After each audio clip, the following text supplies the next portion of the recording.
Gandhi and cricket. We don't think two more contradictory terms could have crossed paths if we go by their influence in the history books.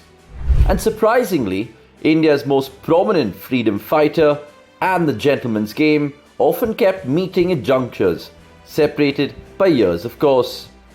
As we celebrate India's 77th Independence Day, we track back to the connections that bind the father of the nation, Mohandas Karamchand Gandhi, and cricket.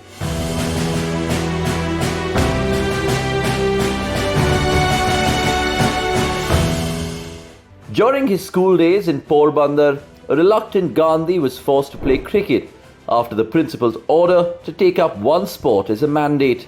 Having never picked up the willow before, his close friend Sheikh Mehtab handed him the ball. And as records say, the boy delivered in such a manner that all the three stumps were uprooted. Later on, Gandhi was inducted into the Rajkumar College in Rajkot in 1880. The turn of events was such that one of his fellow students was K.S. Ranjit Singh, the player after whom India's most prestigious tournament, the Ranji Trophy, was started years later. Ranjit Singh went on to play 15 tests for England as well as represent the county side Sussex for several years. Meanwhile, Gandhi was actively involved in freedom struggle as people craved for the British free nation following a 200-year colonial rule. The European invaders, infamously known for their divide and rule policy in India, had devised another ploy to curb the growing insurgents among the folk through the game of cricket.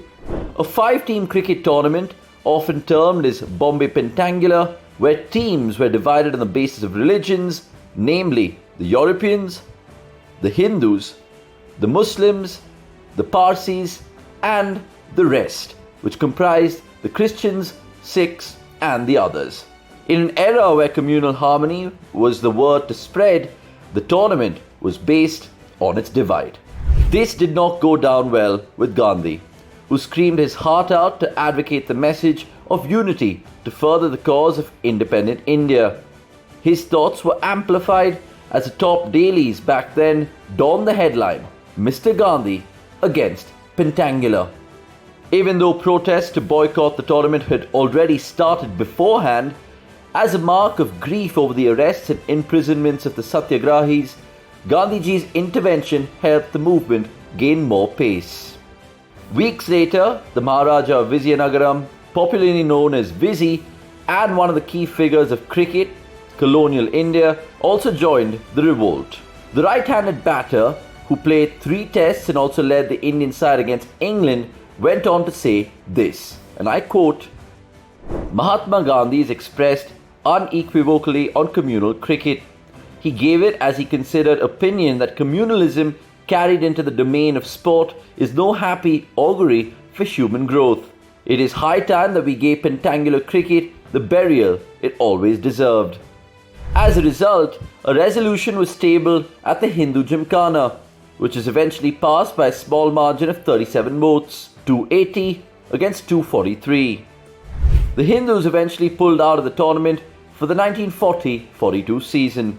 However, the Hindus went on to participate in the next edition, but Gandhiji was still opposed to it back then, and by then the Britishers' influence was dwindling each day and increasing conflict was becoming impossible for them to keep a check on the vast land. Finally, the tournament was now abolished in 1946, paving the way for the Ranji Trophy, India's premier competition till this date. Well, India attained independence the next year itself, in 1947, putting an end to a forgettable era in the subcontinent's rich history. And this was exactly how Gandhi, even though not actively, had influence on the gentleman's game. Thanks for watching this Cricket Classics episode. Happy independence to all the fellow Indians out there. More to come. Subscribe right now. We'll see you soon.